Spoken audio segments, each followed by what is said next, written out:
네, 오늘 아침 글로벌 증시 브리핑, 지금 시장에 대한 가장 정확한 진단 그리고 저희 방향성 같이 잡아보시죠. 와우 글로벌 변지환 파트너와 함께합니다. 파트너님 어서 오세요. 네, 안녕하십니까. 반갑습니다.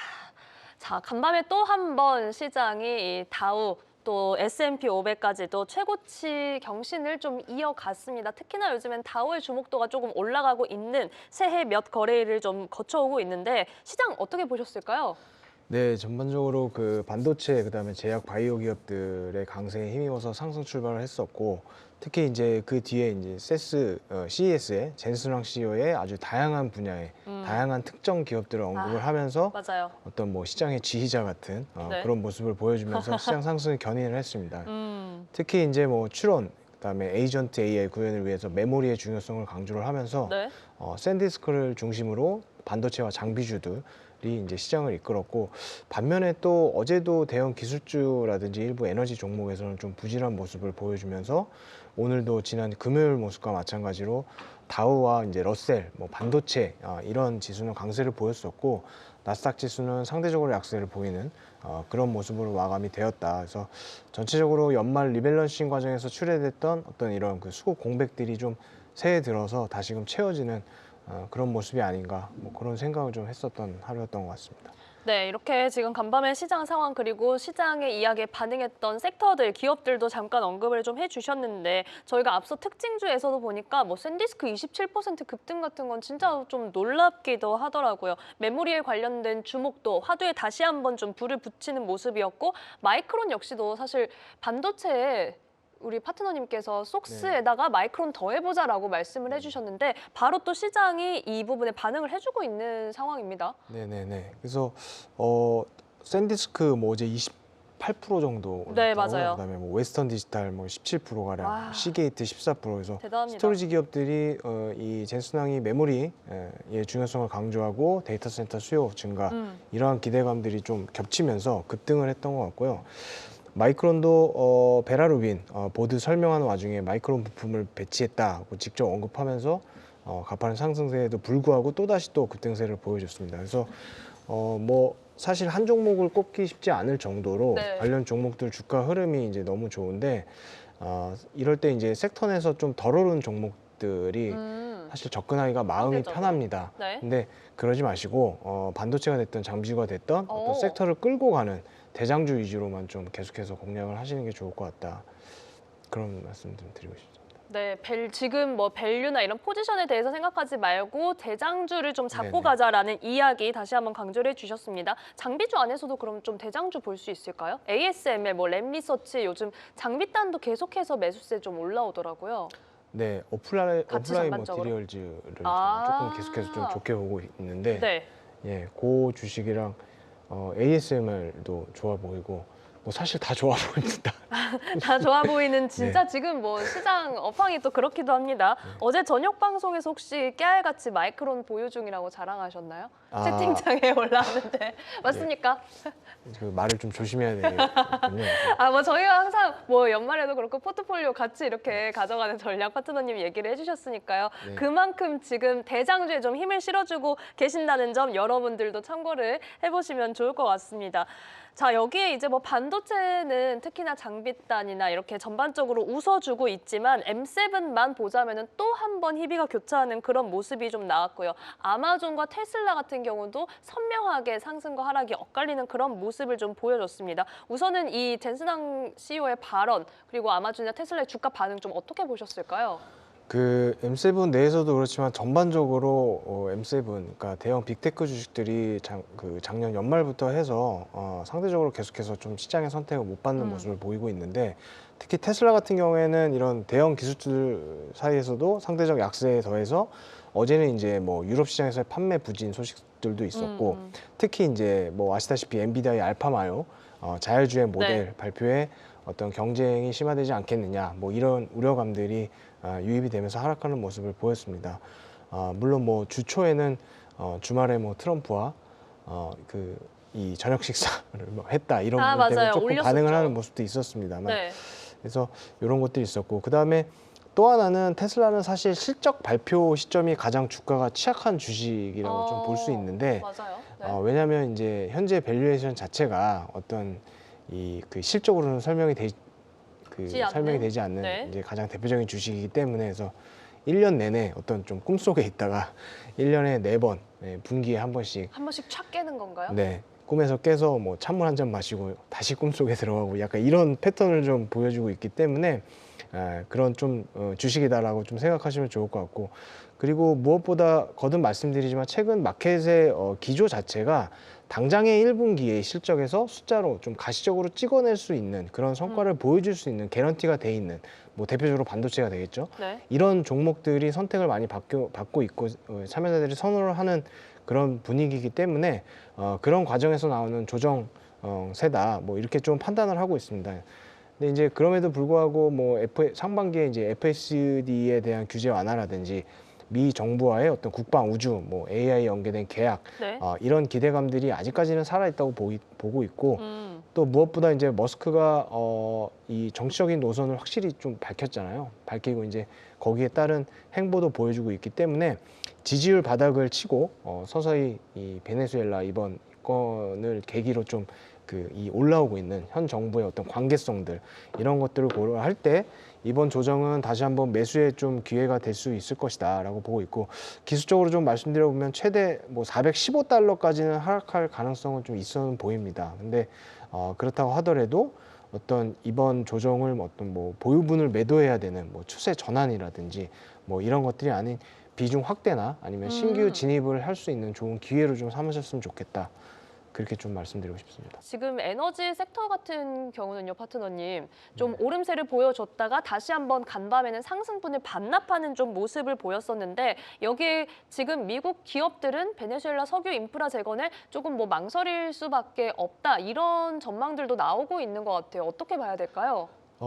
사실 언급하신 종목들 하루 만에 이제 일부 상승분을 되돌리는 모습을 보여줬는데, 그래서 말씀하신 대로 베네수엘라 이번 이슈가 어떤 단기 모멘텀 이상으로 작용하기는 쉽지 않다라는 것으로 해석해 볼 여지가 좀 있는 것 같습니다. 그래서 아무래도 이번 공습으로 인해서 인프라 복구라든지 아니면 그 미국의 어떤 그 베네수엘라 뭐 정부 대행이라고 해야 될까요? 어떤 정치적인 이런 핸들링 과정이 빠른 시간에 이루어지기는 쉽지 않은 측면이 작용하는 것으로 보이고 있고, 네. 무엇보다 이제 국제 유가 자체가 올해 상반기까지도 공급 과잉을 우려하는 목소리가 시장 전반에 깔려 있기 때문에 상승 모멘텀 출현에도 불구하고 쉽게 이제 좀 뻗지 못하는 그런 모습을 좀 보인다고 해석하면 좋을 것 같다.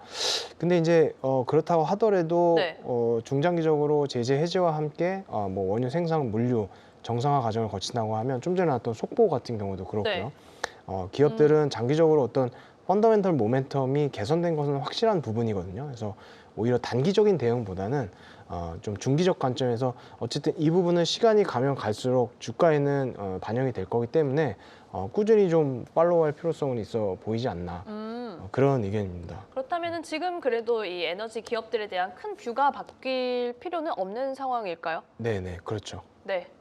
예, 에너지 기업들은 특히 이제 뭐 이거는 없던 이슈가 새로 생긴 거기 때문에 에너지 쪽은 저번 시간 또 계속해서 제가 지속적으로 말씀드렸다시피 올해 이제 우리가 포트폴리오에 좀 꼭 해서 그 편입을 해야 되는 그런 섹터다 보니까 뭐 그런 차원에서 좀 이해하시면 될 것 같습니다. 저희가 그렇다면 이제 관련 기업들 개별 종목 조금만 화면으로 좀 체크만 해보고 넘어가겠습니다. 우선은 저희가 베네수엘라에 여전히 인프라가 남아있는 기업으로는 쉐브론을 좀 전해드린 바가 있었고요. 엑슨모빌과 코노코필립스 같은 경우가 이제 과거에 베네수엘라의 인프라를 형성했다가 좀 이런 히스토리가 있었던 기업들입니다. 같이 여러분들 참고를 해보시면 좋을 것 같습니다. 여기에 중진류 정제와 관련된 기업들, 뭐 발레로 에너지와 마라톤 페트롤리움까지 같이 기억을 해보시죠.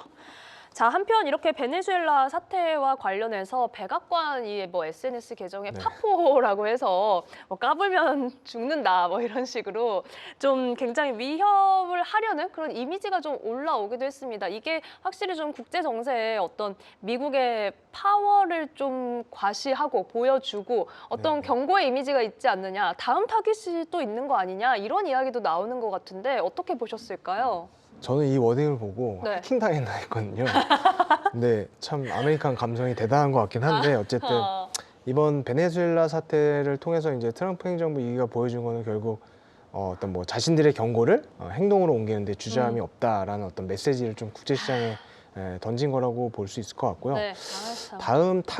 다음 타깃이라고 하니까 어감이 좀 그렇긴 한데 무슨 사냥꾼도 아니고 근데 어쨌든 그 외에 어떤 다른 나라들을 예상해 본다고 하면 같은 어떤 남미, 쿠바라든지 뭐 콜롬비아 이런 곳들도 얘기가 나오고 있지만 개인적으로는 멕시코랑 뭐 그린란드 정도를 좀 볼 수 있을 것 같은데 아. 특히 이제 네. 멕시코 같은 경우에는 펜타닐, 전구체 유입 방지, 그다음에 뭐 불법 이민 차단에 이런 좀 이 멕시코 정부가 적극적인 모습을 보이지 않는다고 하면 USMCA 전면 재검토, 특히 이제 올해는 이 그 USMCA 공식 검토 주기거든요. 그래서 백악관에서는 전면 재협상의 도구로 쓸 가능성이 좀 크지 않나. 그리고 특히 중국 자본이 멕시코를 거쳐서 계속해서 미국으로 우회 수출하고 있기 때문에 네. 이러한 것들을 좀 원천 봉쇄하는 조치가 내려질 가능성이 크다. 그리고 이번 베네수엘라 사태 통해서 사실 최대 채권 국가였던 중국이 이 받는 피해가 표면적으로도 그렇고 상징적으로도 좀 나타나고 있어요. 그래서 중국 외무부에서도 이러한 부분들 때문에 좀 유감 표시를 강력하게 하고 있고, 그래서 이게 경제 보복이라든지 뭐 대만 해협 인근 도발로 이어질 가능성이 아직 남아 있거든요. 왜냐하면 외무부가 아니라 사실 상무부에서 나오는 게 더 중요한데 상무부에서는 아직 입장 표명을 하고 있지 않기 때문에 얼마만큼 좀 강한 워딩이 나올지 그거를 좀 아직까지는 지켜봐야 될 것 같고, 그렇게 되면 뭐 다시 한번 뭐 달러 강세라든지 그게 이제 또 신흥시장 변동성 네. 확대로 이어질 수 있고 또 뭐 나아가서는 위험자산 셀링 이렇게 이어질 수 있기 때문에 당분간은 뭐 촉각을 좀 곤두세우고 지켜봐야 될 것 같다. 그래서 뭐 그린란드도 지금 어저께 나왔던 뉴스였죠. 뭐 이 그린란드 획득을 위해서 군사적 옵션을 포함한 모든 수단이 테이블 위에 있다. 굉장히 좀 그러니까요. 강경 발언을 네. 냈거든요. 몰로주의를 좀 표면적으로 명분으로 삼으면서. 그래서 이러한 부분들이 아직 좀 여진으로 남아 있을 수 있는 부분이 있고, 뭐 상대적으로 방산업종 같은 경우에는 이런 국면에서 수혜를 얻을 수 있는 업종이니까 방산업종을 꼭 관종에 넣어두시면 좋을 것 같아요. 조금 더 골라주실 수도 있나요? 방산업종이요? 네. 그 종목은 제가 아직 딥하게 서치를 못해서. 일단 방산 섹터에 대한 네. 관심이 조금 필요한 시점이라는 거를 짚어주셨습니다. 방산주들도 많이 네. 있기 때문에 그거는 제가 서치를 좀 해서 좋은 종목을 다음 시간에 갖고 오겠습니다. 너무 좋습니다. 근데 어쨌든 방산 섹터는 꼭 네. 넣어두셔야 됩니다. 이제. 꼭? 네네. 꼭 알겠습니다. 넣어둬야 됩니다. 트럼프 성향상 그리고 또 백악관의 지금 어떤 강경 발언 이런 수위를 보면 조만간 또 뭐 하나 터질 수도 있고 진짜 같거든요. 마음 먹으면 할 수 있다라는 게 보여진다. 터지지 않더라도 계속해서 그런 무드를 가져갈 가능성이 굉장히 커 보여요. 그리고 그 긴장감만으로도 주가는 그렇죠. 반응하니까요. 네, 네. 그래서 그런 측면에서 방산주는 저도 좀 새롭게 좀 봐야 되는 업종이라고 좀 생각하고 있는데 시청자분들도 꼭 관종에 좀 넣어두시면 좋을 것 같습니다. 방산에 대해서도 관심을 또 긴장을 늦추지 말아야겠다라는 생각이 드는 시점입니다. 저희가 지금 방송 코너 진행 중에도 이 원유와 관련된 속보도 나오고 해서 제가 사실 코너 직전에 거의 한 오늘 9시 이 정도에 네네. 나왔던 뉴스 중에 하나를 같이 좀 체크를 해봐야 되는데 이제 이번 주 9일이죠. 상호 관세와 관련돼서 이 적법성 판결이 나올 것이다라는 전망이 좀 나오고 있는 상황입니다. 로이터 보도에 따라서 법원 일정 예고에 위법 여부 결정 가능성이 관측되고 있다. 여기 오늘 채팅에서도 이미 이거 관세 판결 나오면은 또 시장 어떻게 될까요? 물어보시는 분들이 계셨거든요. 시장에 또 한 번 출렁임이 있을지 아니면은 뭐 트럼프 대통령 플랜 B 대비하고 있다 이런 이야기들이 있었기 때문에 당장 큰 여파는 없을지 어떻게 봐야 될까요? 여파는 있을 것 같고요. 그리고 사실 당장에 위법 판결이 나온다고 해도 그 외에 뭐 232조 무역 확장법 232조라든지 뭐 통상법 뭐 301조 뭐 122조 사실 많습니다. 관세법 뭐 338조 뭐 이런 것들도 있고 해서 이 보편 관세가 무효가 되고 그렇게 된다고 하면 말씀드렸던 뭐 232조나 301조나 네. 이런 것들이 가동이 될 텐데 사실 이런 게 가동이 되면 특정 산업군의 집중적인 고율 관세가 오히려 더 가능해지거든요. 그리고 트럼프 행정부의 어떤 현재까지의 기조상 이 관세 기조 자체가 꺾일 가능성은 개인적으로는 제로에 가깝다. 예, 그리고 오히려 더 정교하고 법적으로 단단한 형태로 진화를 할 수가 있다. 예, 근데 이제 그렇게 되면 뭐 시장에서 우려하는 것처럼 이런 그 재부과되고 뭐 이런 과정에서 네. 이 기업들의 투자 의사 결정 자체가 마비가 될 수 있거든요. 그렇게 그쵸. 되면 이게 이제 또 S&P 500이라든지 뭐 이런 이 상장 기업들, 제조 기업들이 또 EPS나 이런 거에 영향을 끼칠 수 있기 때문에 충격은 올 수 있을 것 같은데 굉장히 주관적인 이 의견을 말씀드리면 만약에 이것 때문에 시장이 출렁인다 그러면 그거는 또 다른 매수 기회가 될 수 있죠. 아주 좋은. 네. 무조건 사야 됩니다. 만약에 그렇게 되면. 그런 출렁임은 금방 회복을 할 것이다. 아무래도 트럼프 입장에서는 중간 선거라는 네. 가장 큰 빅 이벤트가 그쵸. 다음 있기 숙제가 때문에 있으니까. 예, 이러한 문제들로 금융시장이 훼손되는 거를 가만히 보고만 있지는 않을 거거든요. 그래서 어떻게든 뭐 그 어떤 그 대처안을 가지고 나올 거기 때문에 요것 또한 단기적인 변동성 확대가 되겠지만 시간이 지날수록 다시 또 봉합될 가능성이 크다. 그래서 오히려 충격이 좀 많이 왔으면 좋겠어요. 싸게. 기회가 되게. 네.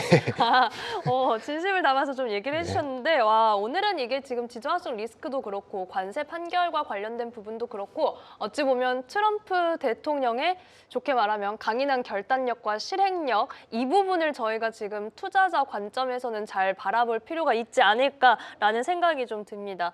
자, 이번에는 저희가 이제 통화정책, 금리에 대한 부분을 좀 체크를 해볼 텐데, 역시나 또 트럼프 대통령의 어떤 금리 책상화도 같은 스티븐 마이런 이사가 폭스뉴스 인터뷰에서 올해 100bp 이상의 금리 인하가 필요하다. 뭐 늘 이런 코멘트들을 내놨지만 다시 한번 그런 주장을 좀 내놨습니다. 물론 시장의 반응이 막 이렇게 있거나 하지는 않았는데 늘 하던 이야기여서 좀 조용했을까요?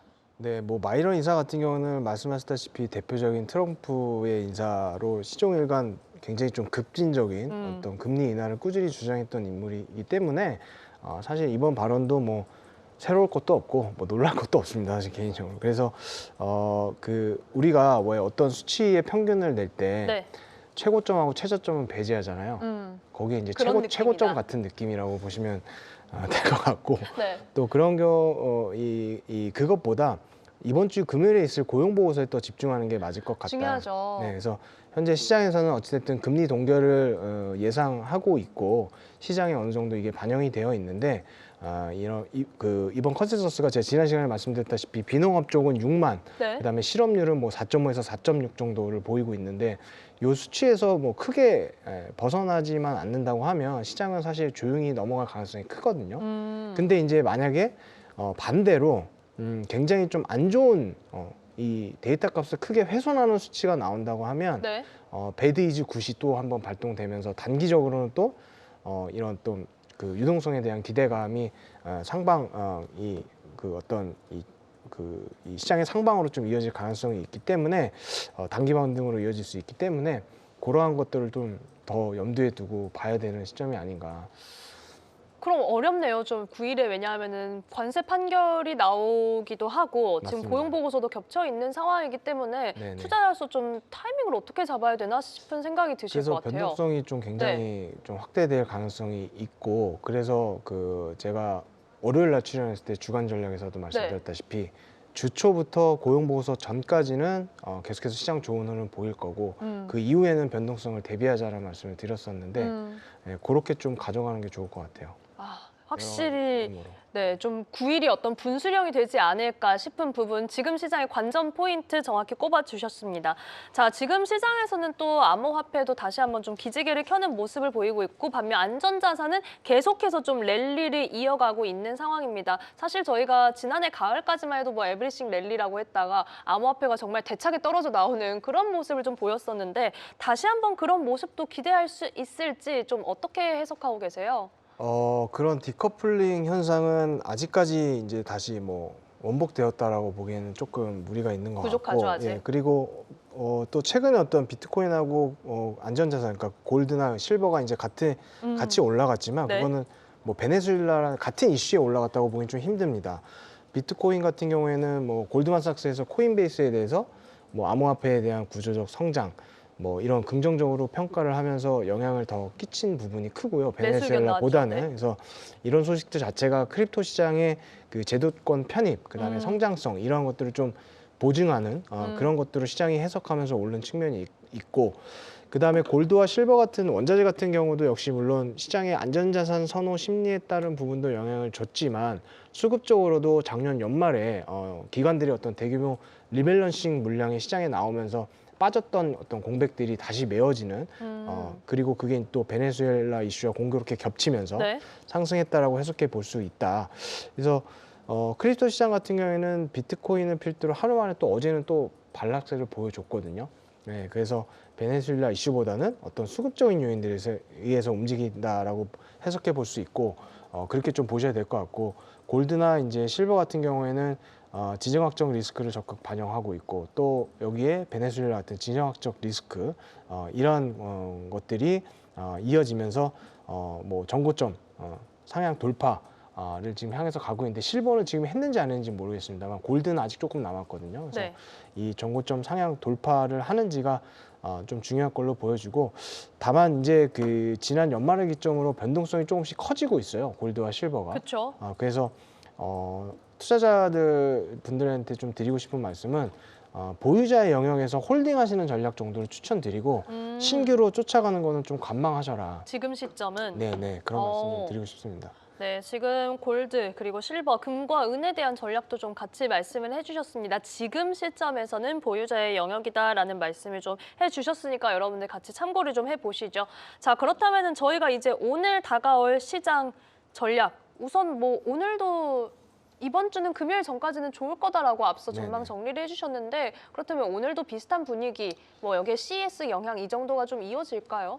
네, CES 영향은 계속해서 고용 발표 전까지는 이어질 걸로 보이고 그다음에 그 오늘부터 해서 이제 졸트라든지 민간 고용 지표들이 조금씩 이제 발표가 돼요, 경제 지표들이. 근데 이러한 부분들은 사실 뭐 고용 보고서라는 큰 이벤트가 있기 때문에 시장에 어떤 큰 영향을 끼치기는 힘들 것 같고 적어도 주 후반 고용 발표 그다음에 네. 그 이 대법원 판결 있기 전까지는 쭉 이 고온 하셔도 될 것 같다. 그리고 그 이후에 말씀하신 대로 이 고용 보고서 이 목전에 둔 이 금요일 주 후반을 앞두고서는 조금 보수적인 분들은 어느 정도 좀 포트폴리오에 현금 비중을 좀 확보하는 것도 좋을 것 같고 만약에 좀 중장기적이나 아니면 좀 리스크를 선호하시는 분들이 계시면 그냥 한번 밀고 가셔도 될 것 같습니다. 오, 네. 네, 알겠습니다. 자, 우선 금요일에 지금 관세 판결과 12월 고용 보고서 대기하고 있는 만큼 이때부터는 변동성 확대될 수 있습니다. 그때까지는 저희가 긍정적인 전망 같이 이야기를 해주셨고 오늘 전반적으로 투자 포인트 이 트럼프 대통령의 어떤 실행력, 결단력에 있어서 지정학적 리스크도 좀 주목할 필요가 있다는 점도 기억을 좀 해보시면 좋을 것 같네요. 자, 저희 파트너님이랑 같이 시장 네. 지금 어떻게 바라봐야 할지 그리고 어떻게 또 투자 종목들 뭐 탐색해야 할지 공부하는 방법 알려주시죠. 네, 그 미국 주식 성공 그러니까 글로벌 투자 특히 미국 투자함에 있어서 꼭 필요한 게 이제 미국 이 그 경제 지표거든요. 그래서 그러한 것들 어떤 경제 지표를 우선순위를 둬야 되고 또 어떤 부분을 봐야 되는지에 대해서 제가 이제 VOD 제작서 올려놨으니까 많은 분들이 좀 관심 가져주시면 좋을 것 같고 제가 포트폴리오가 새해 들으면서 좀 많이 변했어요. 그러신 것 같아요. 네, 근데 뭐 많이 변하진 않았는데 아무튼 좀 이 변화가 있기 때문에 궁금하신 분들은 꼭 이거 신청하셔서 그거 좀 한번 같이 보시면 좋을 것 같습니다. 저희 방송에서도 지금 포트폴리오에 어떤 게 들어가고 어떤 게 빠져나왔는지 좀 힌트를 많이 주셨는데 좀 더 자세한 내용 궁금하신 분들 02-3490-5016으로 전화 주시면 만나보실 수가 있습니다. 자, 오늘 말씀에 와우글로벌 변재환 파트너와 함께했고요. 잠시 후에 아시아 증시로 저희는 돌아올게요. 오늘도 고맙습니다. 네, 수고하셨습니다.